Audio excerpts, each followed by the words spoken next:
They say mothering is a biological act. I say it's a strategic one. The intentional choice to nurture a dream and protect a lineage. But what happens when the traditional path doesn't fit the legacy you are building? Today we find out. Let's go.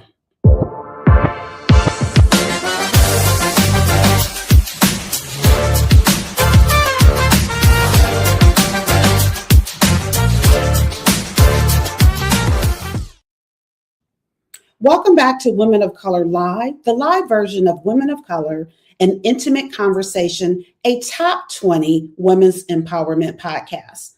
We center and empower women of color.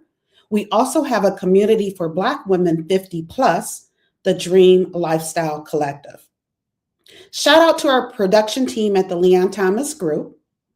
Today's guest is RIMIDI, an independent recording artist, founder of NOOM Recordings, and CEO of Gem Culture.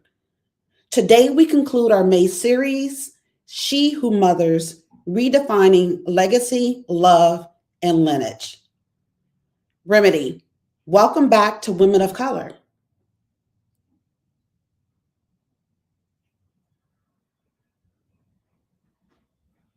Oh my God, I was muted. I'm so happy to be back. I'm super happy to be back. Thank you for having me. No, absolutely. So happy to have you back. And so you know, I was given some homework from RIMIDI, and so I did do my homework. And I also went and listened to our original conversation, which was a few years ago. So we'll kind of, get into that. Okay. RIMIDI, JUNO, the Late Bloomer, is out now. Direct to fan via Bandcamp. That was a very intentional choice. Talk to us about the decision behind ownership and going direct to fan. What did that mean to you as an independent artist, and what did it cost and create? It means a lot to me to be able to, one, I want to educate all of the listeners, all music lovers, those who indulge in music, period, whether it's my music or the music of my peers. You all have to understand, or one of the things I would like for you to know is that when our music is on the streaming sites, for instance, you may listen to music via Apple Music, Tidal, Spotify, etc., you pay a small fee to listen to many artists all over the world. I mean, countless numbers of artists. And in some cases, you pay nothing at all, right? And then when the artist receives anything from that, then they get, roughly about 0.0003. You can look it up yourself, and you'll find that artists really are not making anything from that, right? And so the best thing when you find an artist that you really, really love and you truly, genuinely want to support them, then the best thing for you to do is actually go to their website, purchase the album directly from their website, if it is available that way, which is direct to consumer.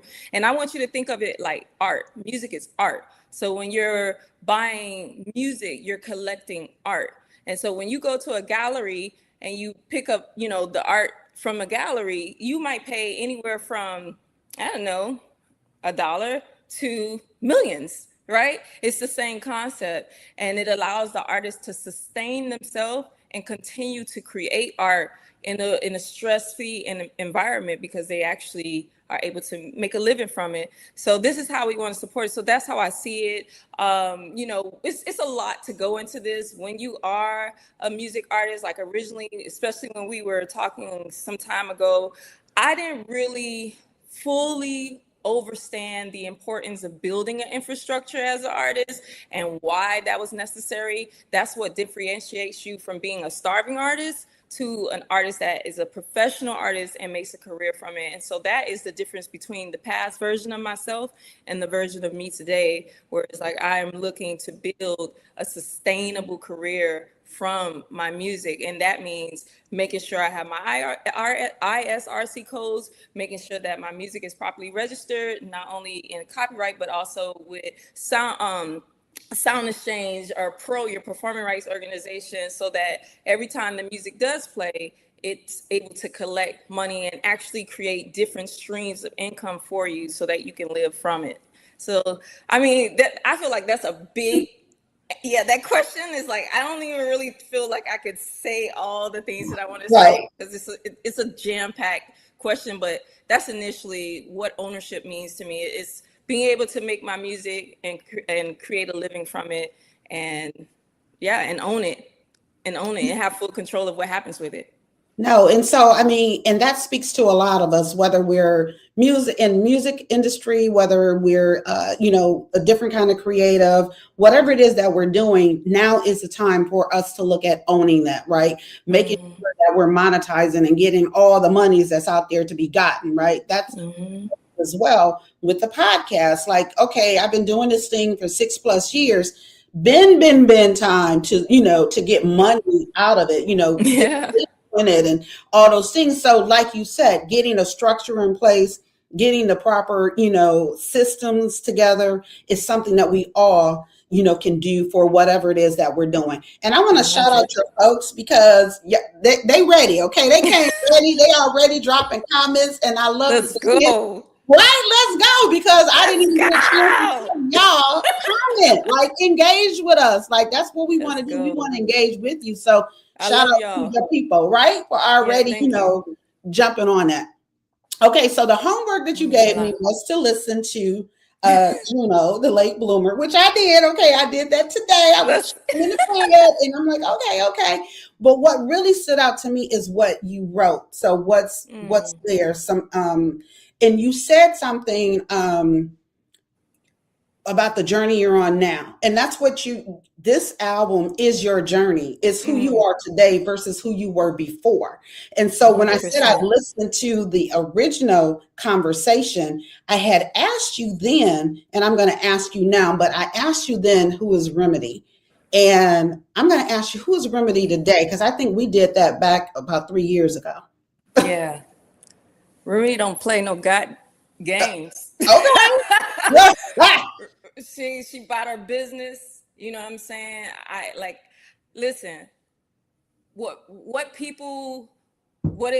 behoove people to understand about me is like, I am a lone wolf. You feel me? I thrive best alone. Like I work best when I can focus, but I also work best in a team of people who are very similar, right? And so a lot of times it might come off like RIMIDI is not social and all that, but I am. I really am. My rising sign is a Gemini. So I like communicating. Communication is important to me. Technology is important to me. Being able to use these things and be on the same page with one another is so important to me.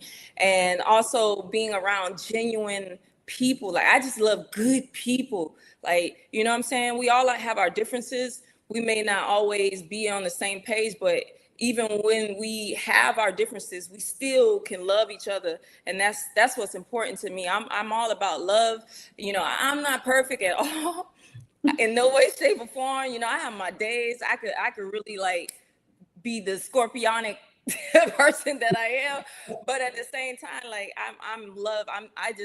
My goal is to be love. I want to embody, and my goal every day is embodying the fullness of God.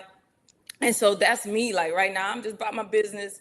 If you ain't really talking about my business or your business or how we can help and serve one another, if my work is not allowing me to serve others, it's like I don't really have an interest right now. I gotta figure out and line up with what God is calling me to do, and I have to be obedient enough and quiet enough to hear it clearly, and that sometimes require isolation. So it sometimes require you to go off into the wilderness. You feel me? And so like, that's just RIMIDI in a nutshell. I have a lot of titles and I can name all of them, but at the end of the day, I am a spirit. That's what RIMIDI is. She's a spirit. And we talked about that. Yep. I'm a spirit and I'm here doing God's work and working every day to align more and more and more in that, and less of the mass, less of all that other noise, and more of what God has told me to do. More of God, less of me. I love the that. Flesh. Yeah. More of God, less of you. Love that. And so as I said, you know, the podcast is about empowering women of color and Black women 50 and up. And so taking that time for ourselves, taking that time to do some introspection, right? It starts with us. We need to get in tune with ourselves and figure out is what kind of life do we want? What does that dream life look like? And then work into it. So absolutely taking time for self, getting out of nature. We talked back then about how you and the kids went on the road trip, right? Yeah.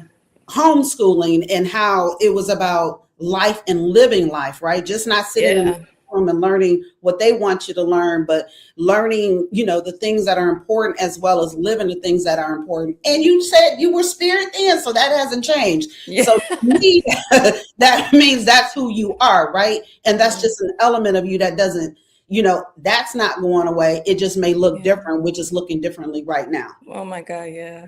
Yeah, right. Okay, so Landon was late. What was Landon late for? I love my nephew Landon. I wish he was watching right now. Oh my God. Oh my God. Landon, so first of all, I have to shout out Fudakochi. This was Fudakochi's idea. Fudakochi is an amazing artist, music producer, sound engineer, and he is my brother. You feel me? Like he is as much as my brother, as my blood brother, who I love as much. So I got to shout out my brother too, my brother James. We call him Jazz, but and then I got my older brother Shannon. You know, but I grew up with Jazz, and I just got a lot of love for him. And Fuda and I, it feels like he is my brother from another mother and dad. But anyway, Fuda had the idea of like, you know, because the theme around this whole album, JUNO, the Late Bloomer, it's about blooming late. And Fuda and my mentor, one half of my manager, Gino Black of Power Blast, shout out to Power Blast and ML. Gino and Fuda always had this running joke about RIMIDI, and they call it 11:59. They say RIMIDI is always 11:59. Like I'm always late all the time. Like I could be on time and still be late. I don't know what I be doing. I don't know. But I've gotten better, as you can see. Today you were on time, girl. You was better. I'm getting better with, you know, this. I'm someone who don't even really believe in the concept of time, but I'm learning how to, like, you know, be mindful that other people do believe in it. So like, how do I, you know, blend the two? Because, you know, it's like, I don't believe in the concept of time, but I do believe we should maximize the time that we have in each day while also giving ourselves grace. But to answer your question, that was Fuda's idea to like get Landon to say those words. And so I had to just kind of trick him. It wasn't planned. It was planned on my end, but none of that stuff he was saying, he was like, what? Like he really was confused. Like, what am I late to? Right. About? Like, and I was like, you know, you're late. And he's like, for what? I'm like, because you're late. And that really was a very innocent, authentic, and real experience. Like my nephew had no idea what the heck I was doing. And then once it was done, I was like, all right, thank you, let's move on. Right, exactly. He's like, oh, okay. Yeah, you know, and then like what's so funny is when he first heard the album, he was younger and he was just like, okay. But now, yeah, because he was so much younger, like he didn't even really get like the importance of any of it. But this year, I let my nephew hear the album, and he was actually very interested and very like, oh, okay, you know, like that's good. And I'm like, well, thank you. But before he didn't care. Yeah, right. Well, what's different now, right? And then to hear it and to know the significance of it, right? Because like what you mentioned about what this journey is, and so you know, stood out to me, grief, right? So this month I'm experiencing grief. You talk about identity, healing. So healing is part of the grief process as well. The accountability and the emotional rebirth, right? So that's what your project is about. That's what this moment is about for you. So he probably understands it differently than back then. Because again, he was a kid. You just caught him on the fly and talking to him. He didn't know what was going on, but now he can understand and appreciate his contribution to your journey. I think he's still actually processing. And you know how you hear a song many times throughout your life, and like when you first hear it, you just love it. But then when you get older, you like, damn, I know that's what that meant. Like, or, you know. So I think that's what it's going to be for him for the rest of his life. Absolutely. He's going to always find something new in that and appreciate it more and more and more as he get older. Yeah, absolutely. Because you know what? It's about where we are in life at that time that we listen to a song, we read a book, etc. It's about us, right? And so Mhm. it is a reflection of where we are, how we receive the message, whatever that message is. Yeah. So, all right, y'all, come on with the comments and questions, whatever y'all got for us. Let us know you're out there. Drop a WOC. Yes. Dreamer, if you're part of the Dream Lifestyle Collective, drop a heart if you're family and friends. We want to know you're out there. We already saw a few drop some comments. So we know Gino was out there and I saw it, but I apologize that I didn't remember the name. They were showing and giving love. So NOOM Recordings is yours. Okay, that's that ownership we're talking about. In a music industry that often asks artists to trade ownership for opportunity, what does it mean to have built a label that fully belongs to you? And what do you want other independent women artists to understand about that choice? Okay. I just had so much love coming here. I want to make sure I acknowledge Tawana Aikens of Better Me and Community Collaboration Exchange. She's an amazing woman, Yeah, powerhouse. My girl, Lisa Bell, powerhouse, amazing. I just have to say hello to them real quick. absolutely. Yeah. Um, so it is important for you to own your work and be able to control your work. You have to think of it as building a legacy for bigger than yourself, right? You have to think about the next generations that will come behind you, whether that be your own family and or your community or your organizations. You have to think of the legacy in which you're building and how you want that legacy to be able to overstand the way that they too build legacy for themselves and for the people that they love and admire and just for the world in general. And so when you start a record label, you're basically just cutting out the middleman and you're making it where you're the full executor of what's happening. I mean, you're just the one in control of how things are being distributed, who in which you choose to have relationships with. You know, like for me, you know, I look at people don't understand.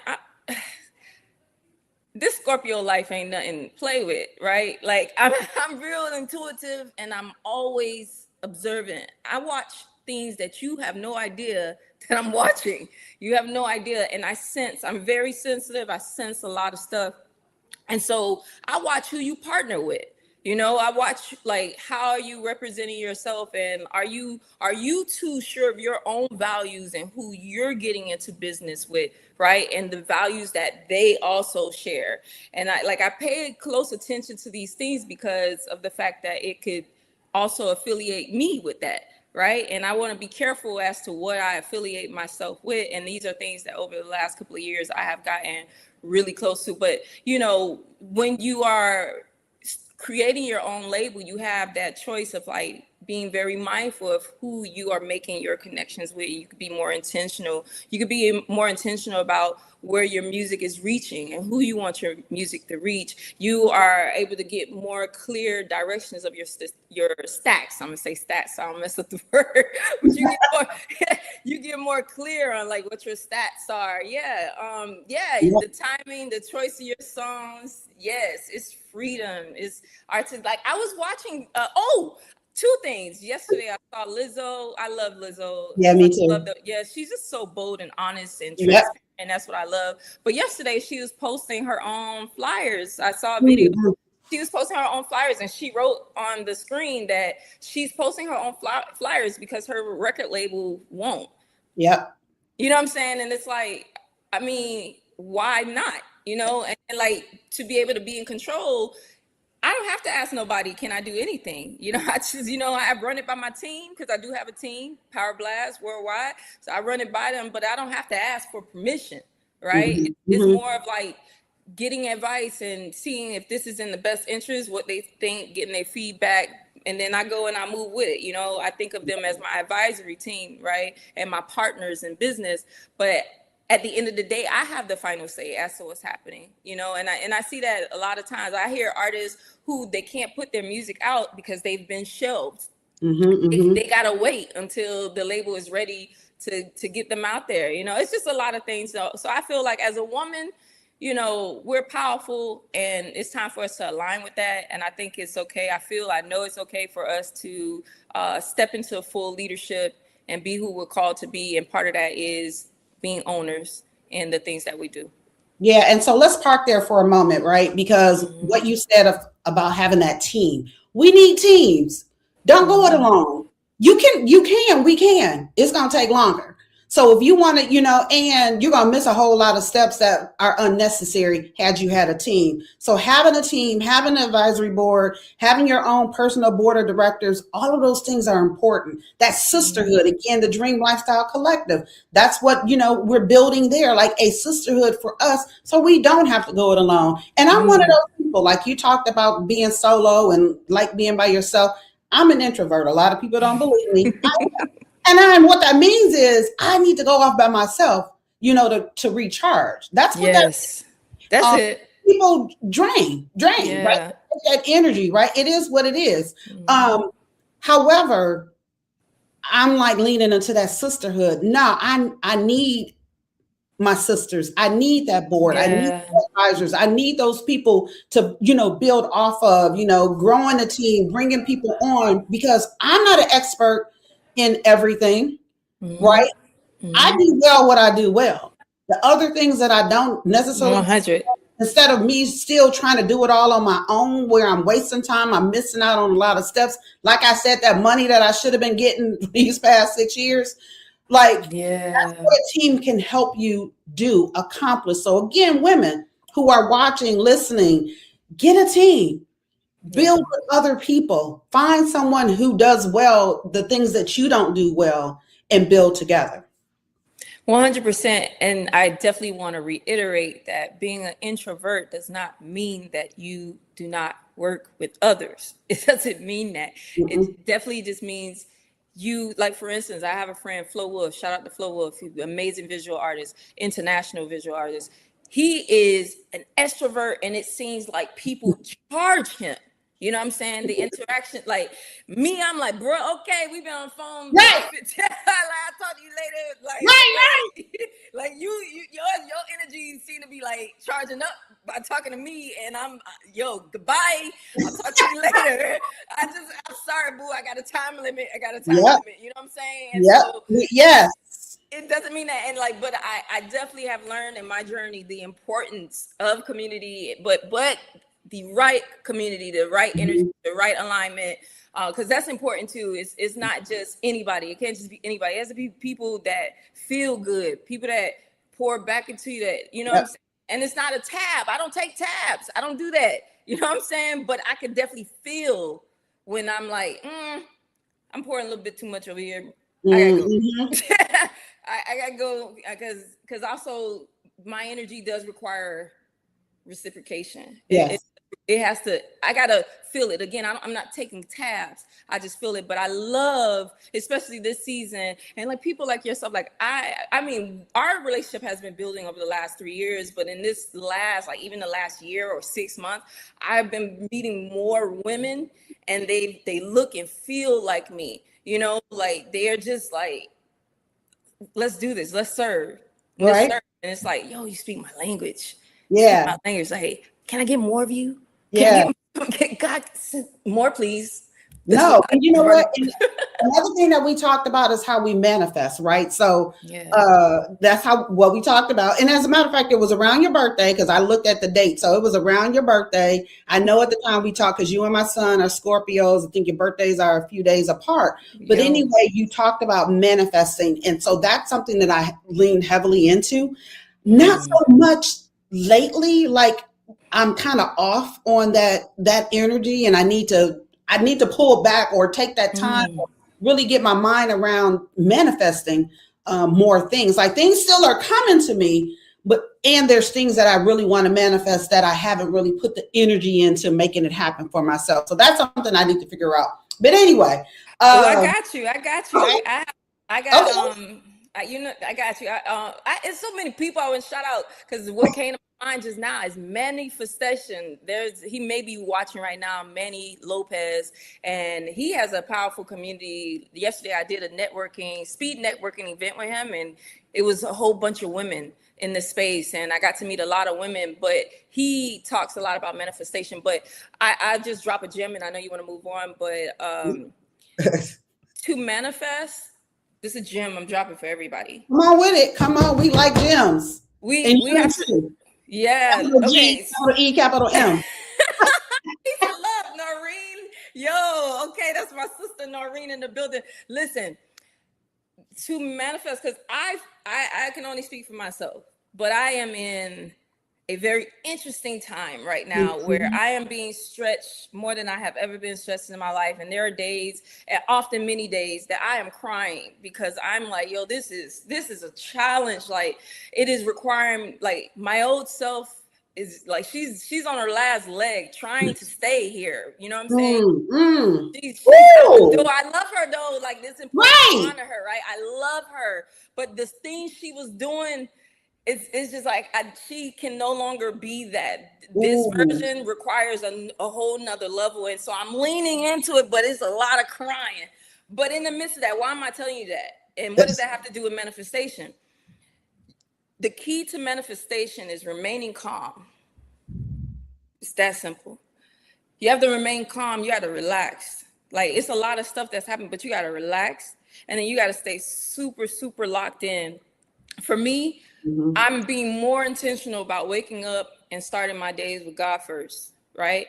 And I as soon as I wake up, because I was finding myself waking up and getting on my computer and then going on and all these things, and it's like, I gotta wake up and I gotta tune in to me and my higher power, which for me is within. I gotta really line up with that. So what I do is, first thing in the morning, I'm putting words in my ear and sounds and things that really, like, all day, because now I be hearing these songs at random times during the day. You feel me? Like, because that's how I'm programming myself. You know, I'm first thing in the morning, I'm hearing, Lord, I will lift my eyes to the hills. Like, that's on my mind. So at 3:00, when I'm about to pop off on somebody, oh Lord. Right. Yeah. Come on, Whitney. Let me line up. But that, for me, it feels like what I'm learning is, it's this season that has been teaching me is, and people are in my life constantly reiterating this, whether they know that they're doing it or not. God is speaking through people like, you got to relax. You got to remain calm, because I could go deep, man. I could go deep, but I don't want to confuse people. But just remain calm, relax. Me and you, Deneen, you and I can get on a call any day, and I'd be happy to exchange like manifestation tools. But the key is remaining calm, and your focus is everything. What are you getting your algorithm, girl? We can preach on it. Listen, the algorithm. Let me tell you, because I be telling people this all the time, like, these platforms be teaching you who you are and you don't even get it. Like, it be teaching you you're a creator. It be teaching you that you work with the Most High, that you are in co-creation with the Most High, and that you are literally working with the Most High to create the algorithm of what's coming into you. You feel me? Like, it's crazy. Okay, who dropped that? Oh, that was Whistling Wiz, my sister. Okay, now look at this. Yo, yes. No, listen, okay. One last thing. One last thing, because I got to drop the gems, right? One last thing. I want y'all to do yourself a favor, and I want you to go to your homepage of your algorithm. Let's say Instagram. I like Instagram and TikTok. Those two are really good at showing you what's happening in your real life. Not necessarily that those things are what's popping up in your real life, but just how your real life works. So when you go to your homepage, the one, it's like the For You screen, and it shows you like all the stuff you like. If you go to that screen, it's showing you what you like, okay? And then the algorithm is saying, whatever you're seeing, the algorithm is like, that is what she likes or he likes, okay? What they like, that's what they like. So I'm gonna keep sending them more of that until I want you to do me a favor, and I just want you to go and click on something that has nothing to do with you like, right? Y'all do, that's your homework. You're gonna go to you're gonna go to another page. It could be about motorcycles or ducks. And then you're gonna click on the duck. And then I want you to go back to your homepage. And I just want you to see how all your homepage starts showing ducks and animals or motorcycles, whatever you looked at. That is how life works. Yeah. That's how life right. works. Yeah. Break it down. Let me tell you, girl, we're gonna have to have another live for this. Okay, because this is class. this is a class. But that is how life works. And then the algorithm starts to send you more of what you bring your attention to, whatever you're focusing on. So where I've been, for me personally, because manifestation for me is very important. It is the center of my life. My team could tell you. And I have my moments where I go off, but right now I'm like, I can't afford to go off. So I spend a lot of the attention listening to myself. I'm very tuned in with my thoughts. I'm not saying I don't have off days. I have off days, but I have a lot more good days these days than I have off days, even in the midst of a storm, even in the midst of my life changing, and even in the midst of a huge life and business transition. I am still allowing myself to tune in, but I'm tuning in. Like when I hear a thought and it's not what I want to hear, I'm like, all right, that was cool. Change that station. Yeah, let's go into another frequency. I don't want to tune in to click on a different meme or something. I want to tune into God frequency. Even with the algorithm, we're gonna click on something else. I like that. There you go. All right, so look, you started off by educating, which makes sense, right? Because that's the space that you're in. So Find Your Remedy and gym culture are growing, and both live at the intersection of your music and your mission. For the woman watching who is navigating a season of transition as both an artist and a mother, how do we use that late bloom to our advantage? And hold that thought. We'll be right back after this break. Hello, everybody. It's me, Deneen L. Garrett, a cultural alchemist who shapes culture through storytelling, through writing, through speaking, and through the Dream Lifestyle Collective, which is a community for Black women 50 and up. You also know that I have a podcast, Women of Color, an Intimate Conversation, which is a weekly live on Thursdays at 1 p.m. Well, as of Friday, it's official. My journey to become entrepreneur of impact has ended. Good news is I did make it through top 5. Again, the bad news is the journey is over. Yes, a bit disappointed that I will not make the cover of Entrepreneur Magazine. I will not have the 101 coaching with Damon John. And of course, the $25,000 prize money, which was going to be invested into the podcast and the collective. But hey, here's the thing. Those things can still come. They can still happen. It's just that my contest journey is over. So there's that.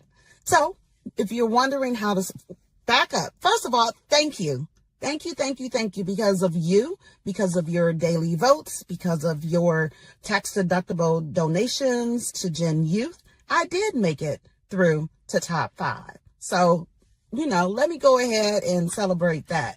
Let's clap it up for that. Now, wondering how you can still support me? Multiple ways. Watch and subscribe to my YouTube channel. Subscribe and listen to the podcast. If you are a Black woman 50 and up, join the collective. And if you're a business looking to sponsor, hit me up. So just getting started. Just one part of a journey has ended. It's only open space for this next part. So again, thank you. All right. Welcome back to Women of Color Live. We are talking creativity, ownership, and intentional lineage with RIMIDI. And before the break, I asked how we use that late bloom to our advantage. RIMIDI, how do we do that? How do you use the late bloom to your advantage? Well, you use the late bloom to your advantage because you realize that, and I have to just say thank you to a lot of people in my life right now because they're also constantly reminding me that, hey, you're not starting over. You're starting from scratch. I mean, that don't even make sense. Start over. Right. But no. And I was so confident. You You did with your full chest. That's Like, a blooper. You gotta use that as a blooper. Okay? I'm like, okay. Anyway, point I'm making. They keep reminding me, like, you're not starting over from scratch. You're starting over from experience. Okay, so yeah. like it's like, you feel like, and oftentimes I'll be honest, it feels like I'm starting over from scratch, but I'm actually starting over with. So I have a wealth of information. I have more resources than I have ever had in my life. You know what I'm saying? And I'm in a space now that I'm beginning to become more clear at being able to recognize them around me. That's a part of manifestation too. You have to, that's the other thing. Like, we want to manifest, but we fail to appreciate what we have right now. And that's what blocks your manifestation. Because instead of us being in the present moment, we're in the future, right? Or we're stuck in the past. And that's why it's hard for us to manifest or call in new things and get in alignment with God to call in these new things that we're wanting. Because, like, first you need to be able to see what's around you first and work with what's around you, right? And so that is what I would say about that. Like, being able to realize, like, yes, you may have bloomed a little late, but if we look at the plants, like, I have a whole garden. Thank you, mama. My mama helped me. Like, I have a garden growing outside on my balcony. I have a balcony garden, and like, my plants are showing me, like, they're all different. Yes. They have different needs. They require different stuff. Some of them need more water and more attention and more love, whereas some of them, it's like, yo, I'm good. Just put me out here with the sun, and I don't really, you know what I'm saying? Like, my cats, Olive, okay, I got 2 cats, but Olive, man, Olive the one that be getting my attention, because sometimes Olive wants your attention, and sometimes she don't want your attention, and she lets you know, like, you know what I mean? So, like, yeah, so it's like, some of us are roses, some of us are dandelions, some of us are weeds, some of us are, you know what I'm saying, lilies and all kind of stuff, but we're the rose looking at the lily and asking why I can't be the lily. You can't, because you're not. You know what I'm saying? You're not the lily. There's that. Yeah, there's that. And so, and the beauty of it is, like, even, let's say, in a family of rose, we're still all different. You know what I'm saying? Some of us may be different colors. Some of us, you know what I'm saying, may grow a little taller. Some may grow a little smaller. But even still in that, there's individuality in that. There's beauty in that. There's beauty in us being different from one another. And that's something that we have to get to a place to begin to accept, that in our plan, in the plan, it's not always our plan. It is the plan for our lives, right? It is a matter of fact of what is it that we've been called here to do. And that might require you to bloom a little bit later, because there might be a stream of lessons that your life requires that didn't be required for this person. And then it's all about people being positioned at the right time in the right places, you know what I'm saying? New experiences popping up, new eras that are made just for you and what your work is doing, where it's that time. So we have to start to look at, like, I'm all that time before that is just me honing. It's me honing. That's what we should be doing, like sitting still and just honing in the time, and keeping our head down and staying focused on our work. And then so that when the time is ready, we don't have to get ready.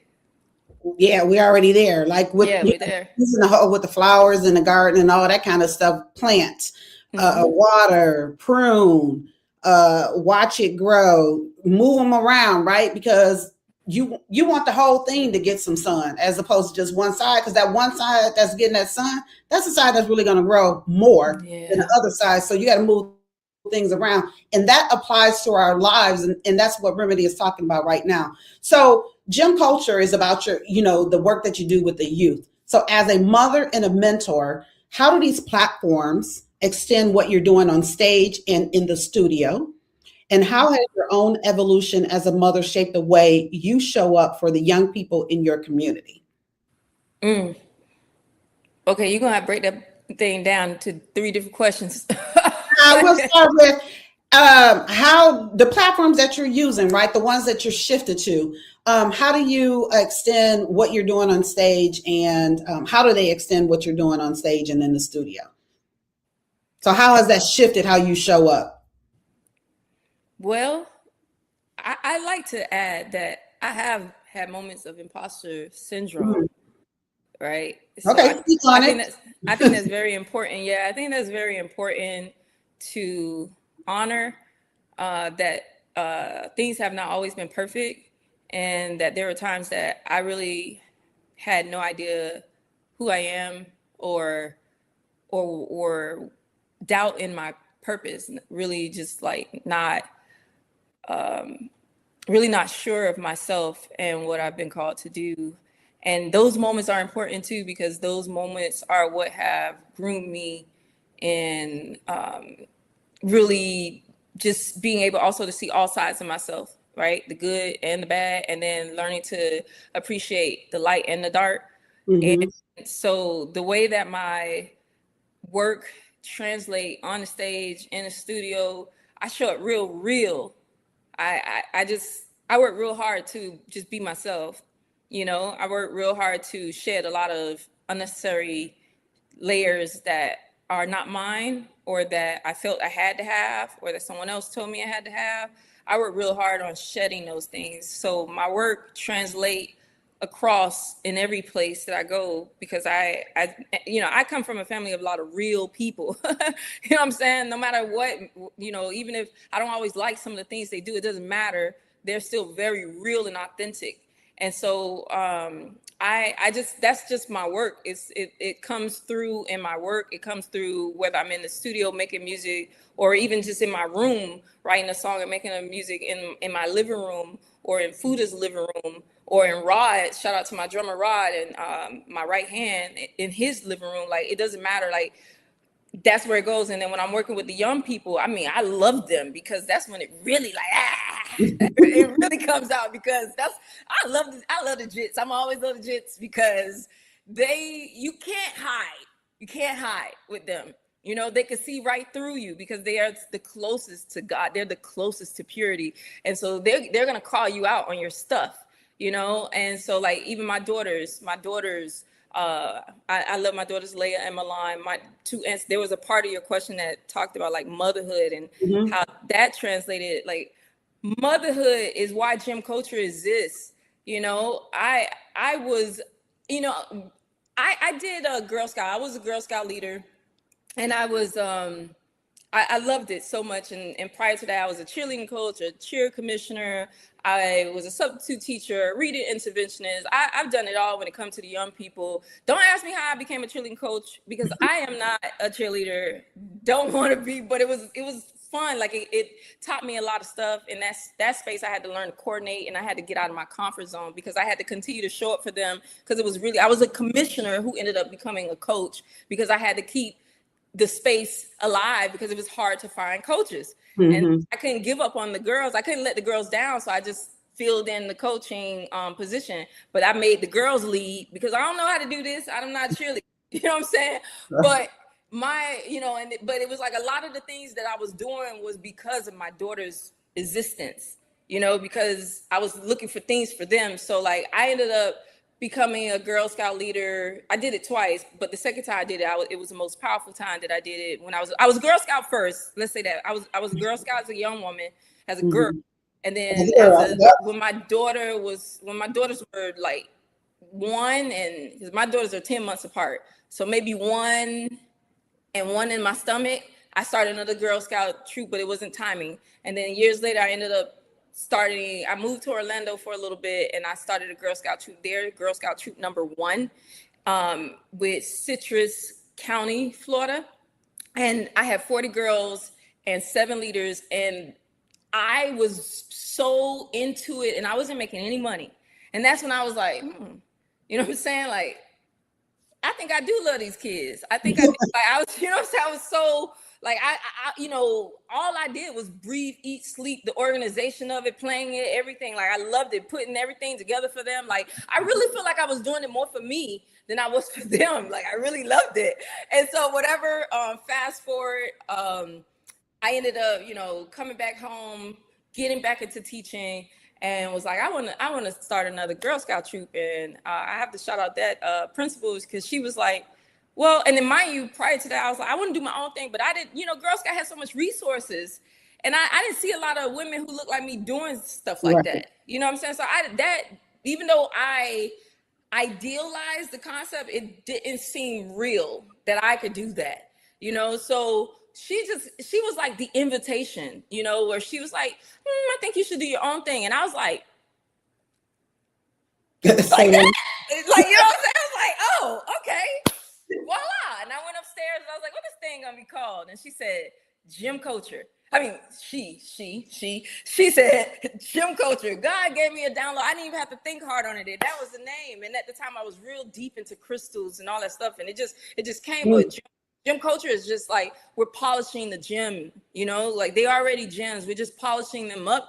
And so we can send them out into the world so that they can be the most powerful version of themselves and power the world through just being their most authentic self. You know what I'm saying? By being comfortable and then being confident that they could do it because they're connected to the resources, to the people, to the funds, to the places, you know, to the experiences, etc. You know, and so that's all that. But gym culture came in the moment where I also was still like my youngest daughter she was going to school at the school I was teaching at, and I wanted something for her to do. Girl Scout came because I showed up to a first orientation, and the leader, it was for my daughters, it was something for them to do, and the lady go, yeah, the leader, she goes, yeah, so I can't do this anymore.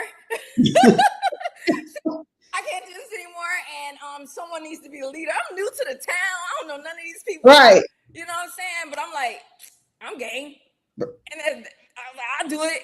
And that's just, this is how gym culture existed. So it all has been like my daughters, and then like the way my mom has brought me up, and like my mom is the one who put me in things, you know what I'm saying? And I raised my daughter's the same thing. Like, I'm putting you in anything. I don't care if you don't like it or not. I'm just gonna put you in it so you can try it, and if you don't like it, a new experience. Yeah, they fought me hard on a lot of stuff, and then years later, like, dang, I'm glad you did that. I'm glad you put me in that.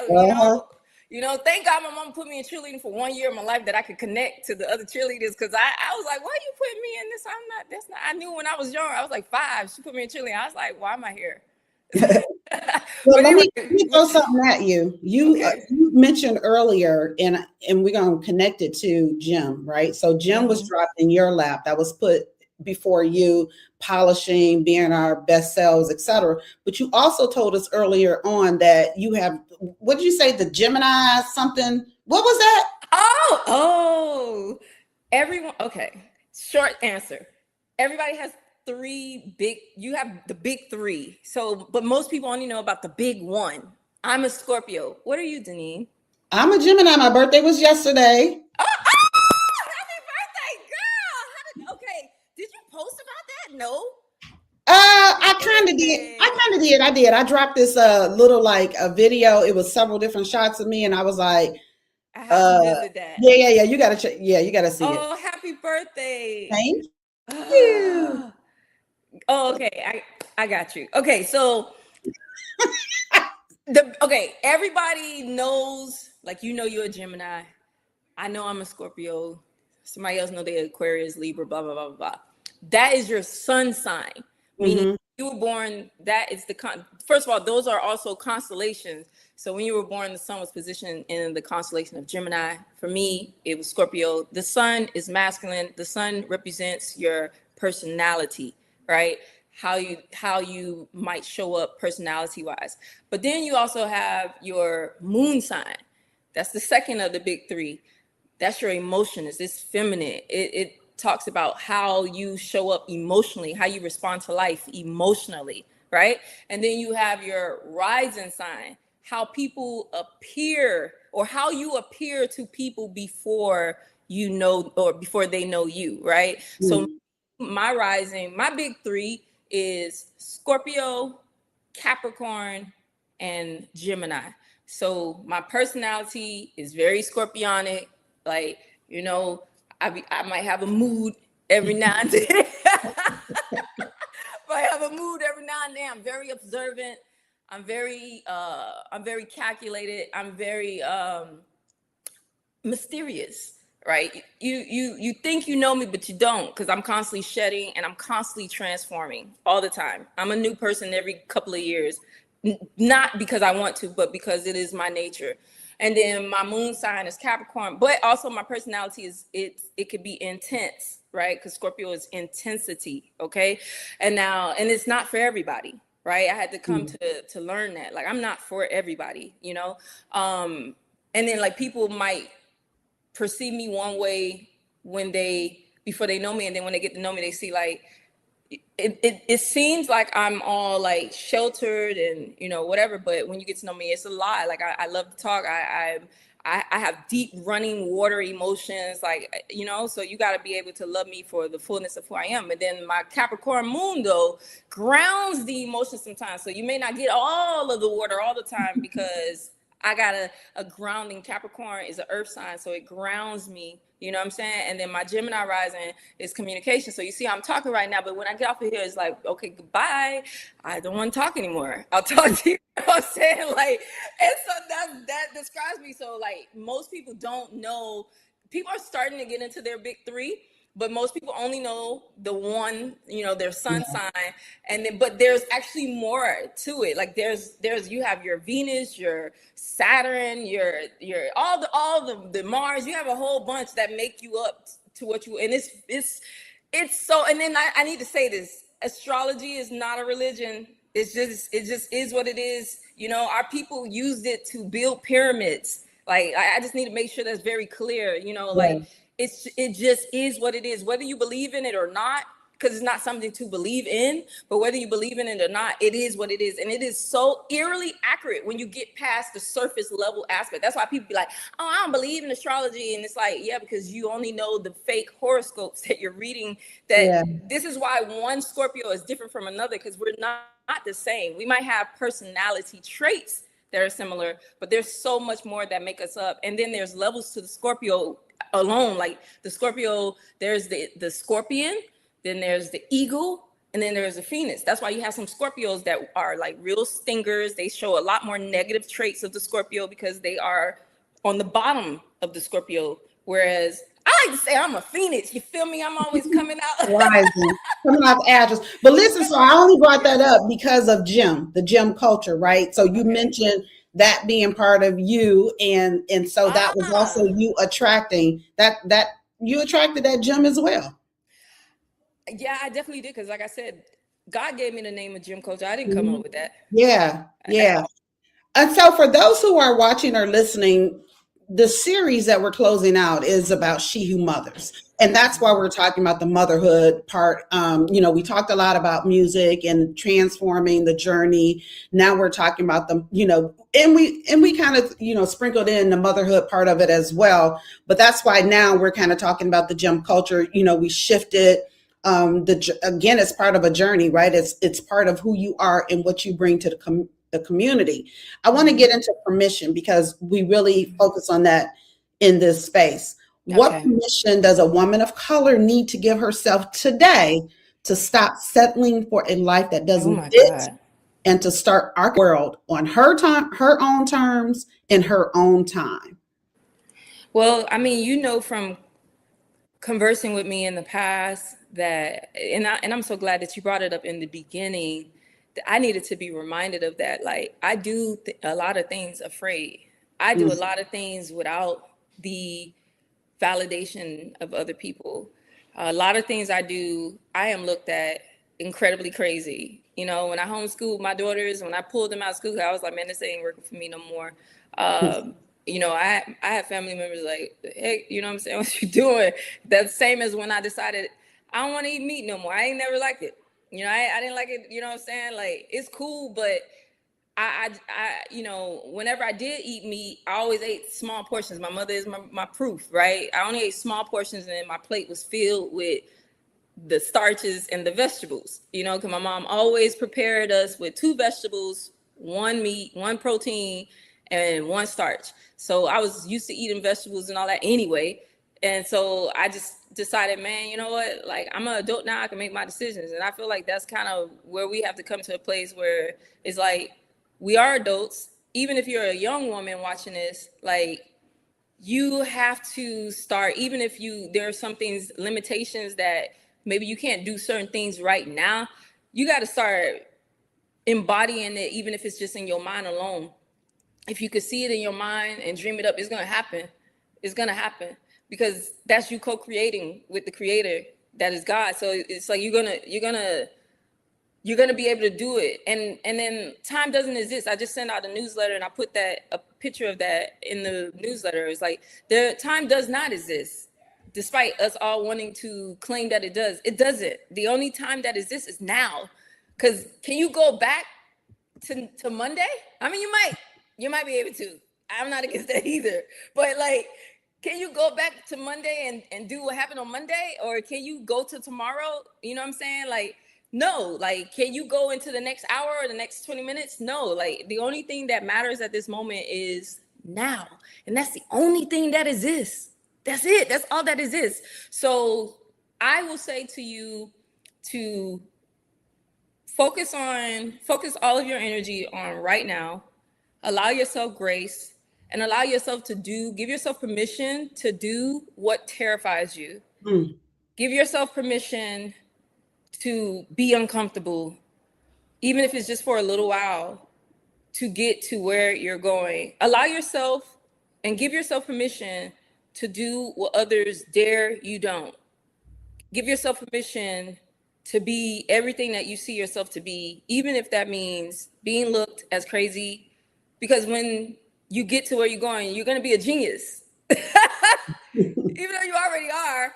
Right. But right now you look crazy. But then when you get there, it's going to be like, oh, I know, because I've seen this many times in my life. Like, I'm a living proof of this. Where it's like, she crazy now, but then when I get to my destination, now I can see things differently.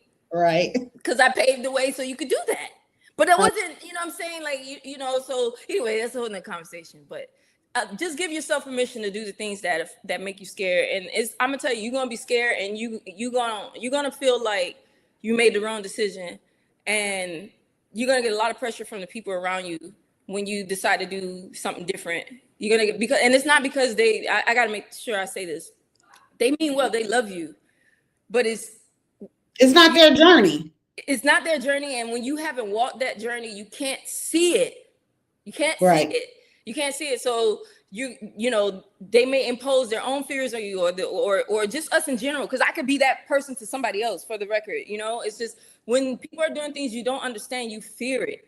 You know what I'm saying? Or when you love them, you want the best for them. You just want them to have the best. And so you can't let people's fears affect your decisions, even if your decisions are even scaring you. And that's it. So you don't wait for permission, you become it. And when you become it, everything rises to meet you.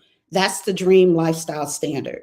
So if you're ready to live it, join us inside the Dream Lifestyle Collective. We provide the strategy, sisterhood, and structure for Black women 50 plus, ready for their next chapter. So I want to thank you, RIMIDI, for sharing your time with us, sharing your wisdom, your journey, your blooming where you are today. Shout out to your people, right? Shout out to my people. Shout out to your people for showing up. I love it. JUNO, thank you so much for all the coordination. Shout out to the Leon Thomas group, who is the production team. And Lauren, Leon, yes, all the folks. We're here every Thursday at 1 p.m. Eastern. And next week, June, we're moving into a new series, the Execution Series, Power, Pivot, and Purpose. And our guest is Tanya Spencer. Power in Bad Ashery, Visibility and Leadership Influence is what she and I are going to talk about. So again, RIMIDI, thank you so much. Thank you, everybody, and see you next time. Shout out to my mom.